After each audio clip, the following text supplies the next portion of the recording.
Rekam, Pak. Ya, Ah, ya, Pak. ya, udah Silakan. mulai direkam lagi. Ya. Ya, tadi sampai bahwa produk yang Ya.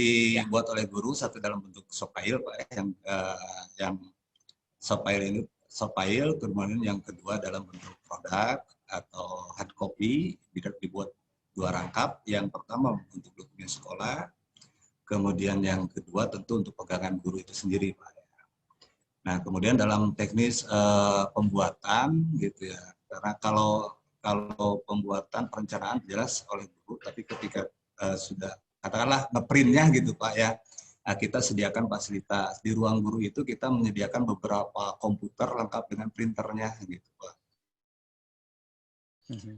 Katakanlah baik dalam penyusunan ataupun pencetakannya itu sudah difasilitasi oleh sekolah, seperti itu Pak.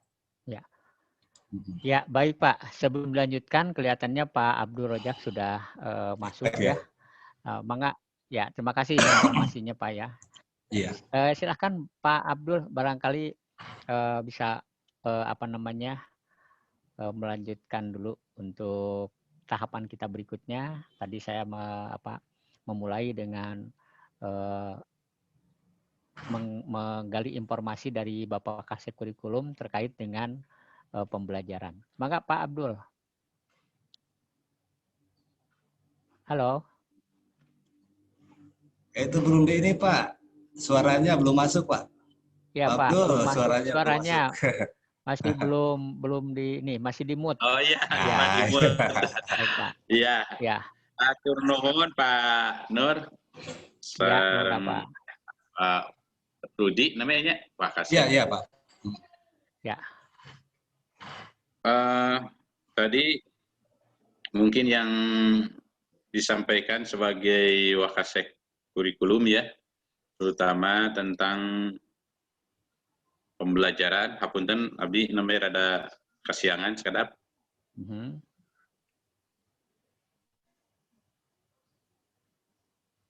Yang ingin saya klarifikasi tadi termasuk di data dokumen ya, tentang dokumen kurikulum. Mungkin apakah Bapak sudah mengupload di Sispena tentang dokumen 1, dokumen 2?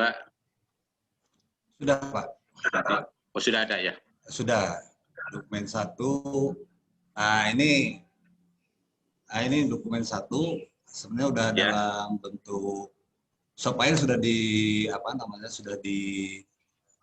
bentar Pak, saya ini dulu biar jelas backgroundnya.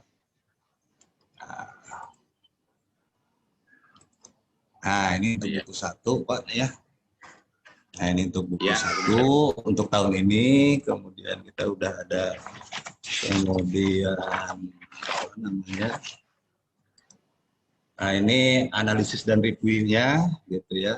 Sebelum pengesahan, sebelum penetapan dan pengesahan setiap komponen atau setiap komponen kurikulum ini sudah alhamdulillah semuanya ada, dan ini pengesahan dari KCD ya, dari ya kepala sekolah, kemudian dari komite sama dari KCD-nya alhamdulillah sudah gitu. Nah ini sudah diupload Pak, gitu. Termasuk lampirannya gitu. Kemudian apakah kurikulum itu kurikulum normal atau sudah disesuaikan dengan kurikulum masa pandemi Pak? Karena kita ada dua kepentingan Pak ya. Yang pertama kepentingan administratif tentu sebagai ASN, guru dan yang lainnya yang berkaitan dengan Dapodik dan GTK Pak ya. Yang kedua ada kepentingan yang memang disesuaikan dengan kebutuhan atau situasi pandemi sekarang. Jadi di sini kita buat dua gitu. Yang pertama kita sampaikan dulu berdasarkan kurikulum nasional. Kemudian yang kedua struktur kita buat juga untuk struktur darurat COVID gitu Pak. Ada dua. Jadi Bapak membuat dua ya? kurikulumnya tetap satu gitu ya, satu cuma di strukturnya Digabung ya? gitu dimuat ya, digabung di muatannya gitu, di muatan kurikulumnya, dan di struktur kurikulumnya ada dua gitu, ada yang Ada dua. untuk kondisi normal dan untuk masa darurat COVID. Nah, Iya. Jadi di dalamnya ada dua struktur mungkin gitu ya? ya, dua struktur gitu. Iya, iya. Karena Terima kasih. untuk kebutuhan yang berbeda sih Pak, gitu kan. Secara administratif kita kalau berdasarkan COVID nanti ya sertifikasi nggak cair Pak. Seperti itu. Iya. Ya, terima kasih Pak Rudi. Iya. Kemudian ini dalam evaluasinya Bapak, Iya. kegiatan evaluasi terutama penilaian tengah semester kemarin atau Iya. rencana sekarang penilaian akhir semester. Iya. Nah, kira-kira Bapak yang telah dilaksanakan dan yang akan dilaksanakan untuk PAS seperti apa? Pelaksanaannya Pak, untuk pelaksanaan evaluasi Ya. kita karena siswa kita tidak semuanya memiliki gadget Pak, jadi kita menggunakan dua metode. Nah, jadi ada yang daring, juga ada luring. Kita memfasilitasi siswa yang tidak memiliki gadget. Nah, untuk yang daring, misalkan sekarang yang akan kita laksanakan yaitu PAS, kita menggunakan daring dan luring juga Pak. Nah, untuk daring kita menggunakan satu aplikasi gitu ya. Ada aplikasi penilaian dan guru dan tim mengentry atau mengkonversi soal itu ke dalam aplikasi daring, dan kemudian kita simpan dalam satu halaman, nanti sesuai dengan jadwal PAS. Kemudian nanti kita bagikan ke siswa, dan jadwal setiap link soal itu sudah disesuaikan dengan jadwal PAS gitu Pak. Nah, kemudian kalau untuk yang luring, siswa datang ke sekolah karena hanya beberapa persen, tidak banyak, untuk mengambil soal dan mengisi soal, kemudian menyerahkan lembar jawaban lagi di sekolah. Itu untuk metode atau teknik pelaksanaannya. Iya, terima kasih Pak. Ya. Kemudian saya ingin tahu juga apakah semua guru bisa melaksanakan pembelajaran dengan jaring, atau mungkin kalau dipresentasikan ada berapa persen yang tidak mungkin. Karena pengalaman di Garut di sini ya, di beberapa sekolah, kadang-kadang ada guru yang tidak begitu menguasai tentang teknologi informasi dan komunikasi. Kira-kira kalau di sekolah Bapak gimana kondisinya? 100% Pak. 100% 100% semua guru. Iya, jadi begini Pak. Kalau saya mungkin agak tegas kepada guru, meskipun memang masa COVID ya, bisa work from home, WFH gitu, tapi ada ketentuan juga dari KCD, boleh sekolah asal di bawah 25% gitu Pak, ya persentase. Nah, karena memang dari jumlah guru kita ketika sudah dibuat jadwal, karena kan jadwalnya paralel Pak untuk daring gitu ya, misalkan IPA, IPS gitu seperti itu. Nah, ketika memang ada jadwal PJJ, saya mewajibkan gitu, menginstruksikan kepada guru untuk bisa datang ke sekolah gitu pada saat PJJ itu. Jadi saya bisa melihat dan mengontrol, monitoring lah guru ketika melaksanakan kegiatan pembelajaran.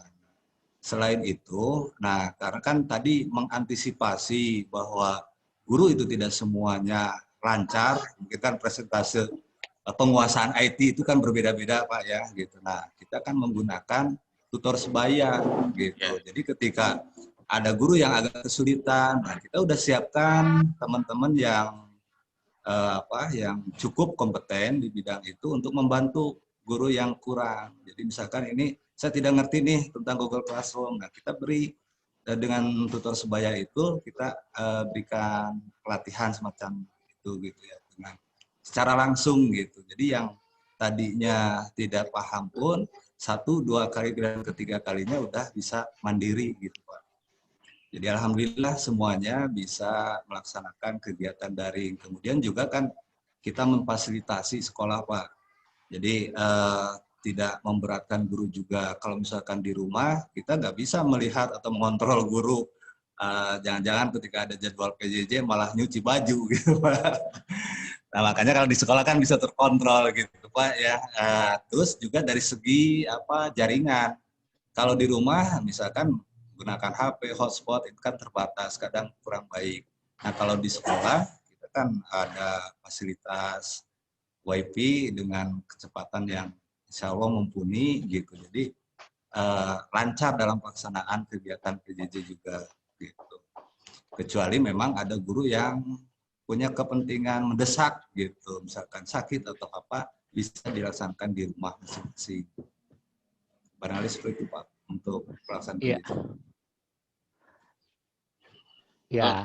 Kemudian gimana Nur?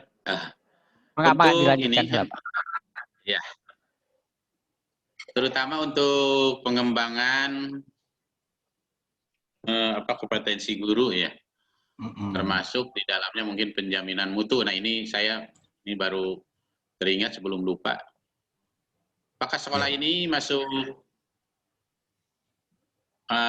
pilot project atau menjadi sekolah untuk SPMI? Tidak Pak. Tidak. Sekolah IMBAS belum? Kalau sekolah IMBAS ya. Oh iya. Ada SK tentang tim TPMPS? Ada Pak. Ada. Nah ini ya, termasuk di kurikulum kan sekarang mas tidak ada, bukan tim pengembang kurikulum lagi Pak ya, sekarang masih tim pengembang sekolah lagi.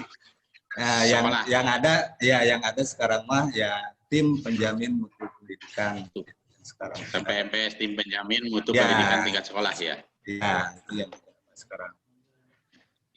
Itu. Nah, ini SK-nya gitu ya. SK TPMPS-nya ya.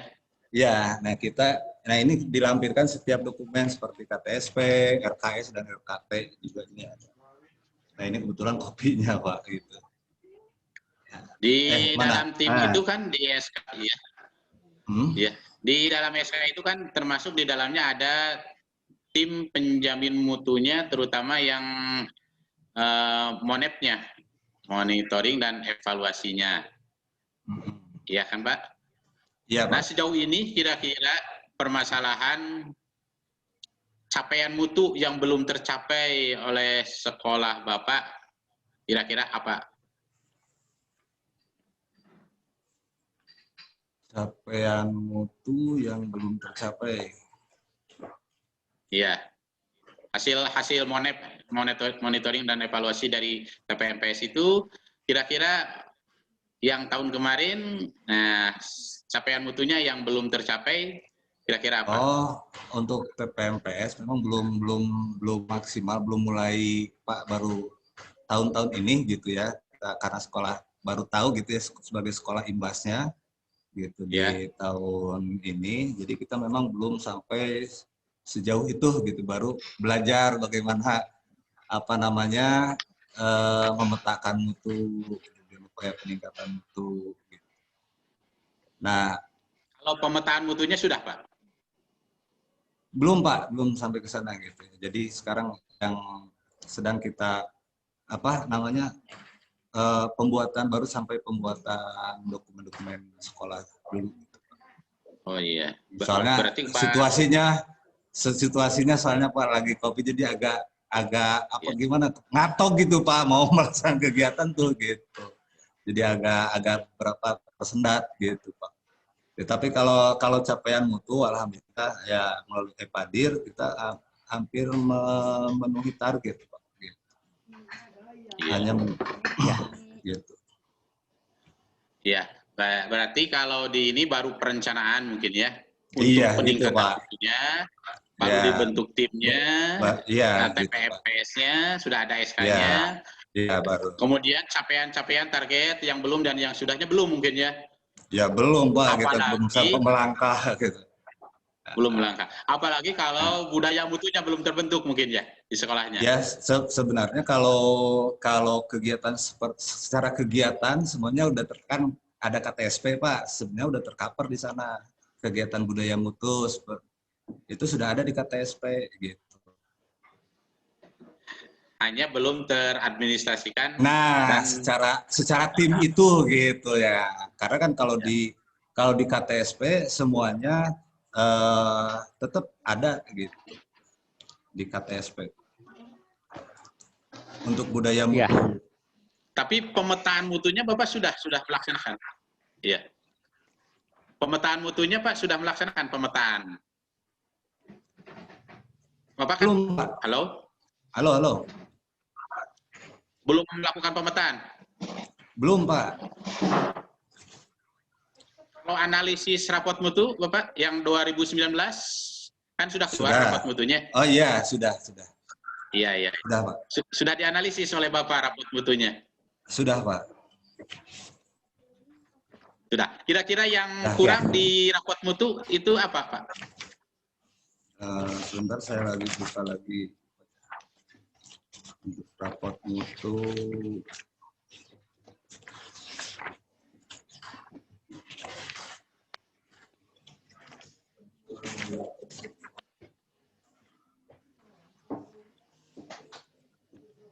RKT.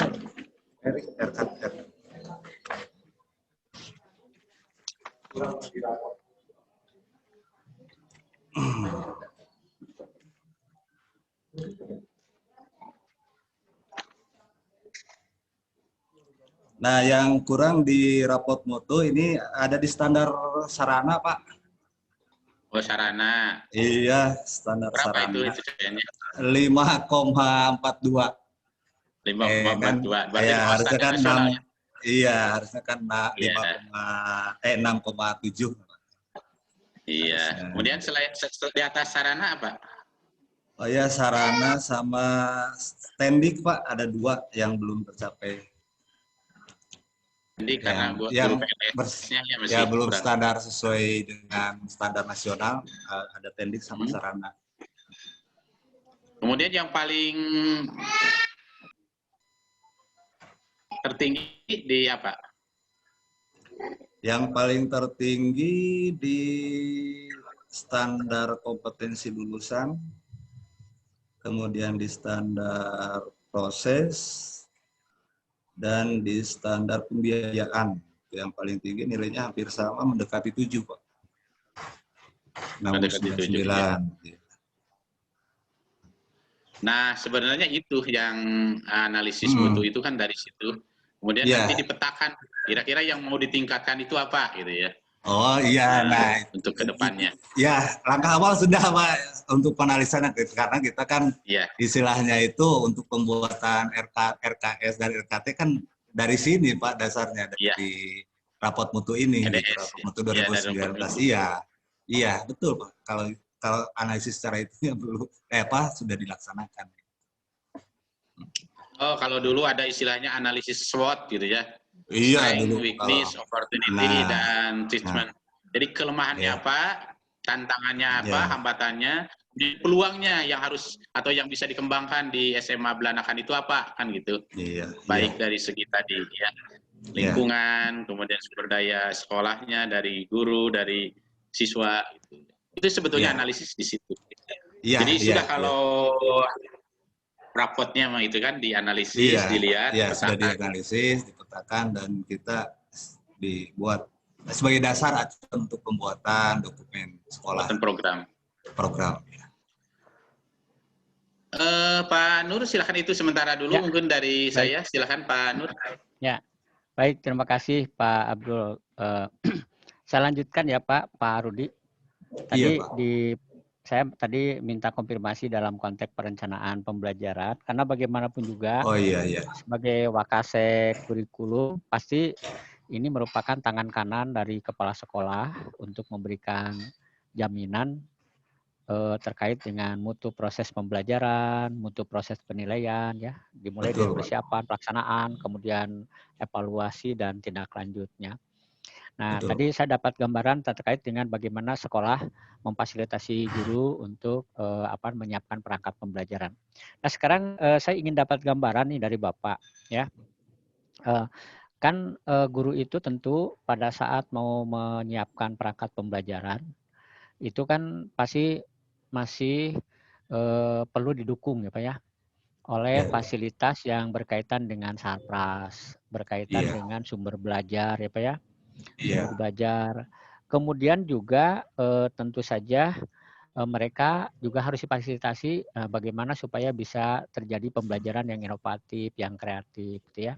Nah, sejauh ini bagaimana desain yang sudah dirancang terkait dengan hal itu ya oleh Bapak dan sejauh mana efektivitasnya Pak? Gitu ya. Itu yang kedua, yang dari tadi yang pertama ya yang sampaikan. Sekarang yang kedua dari saya itu. Barangkali Bapak bisa memberikan gambaran. Kemudian kalau memang sudah ada bukti fisiknya Bapak bisa menunjukkan nanti. Ini buktinya dulu ya. Gitu ya Pak ya, silakan Pak.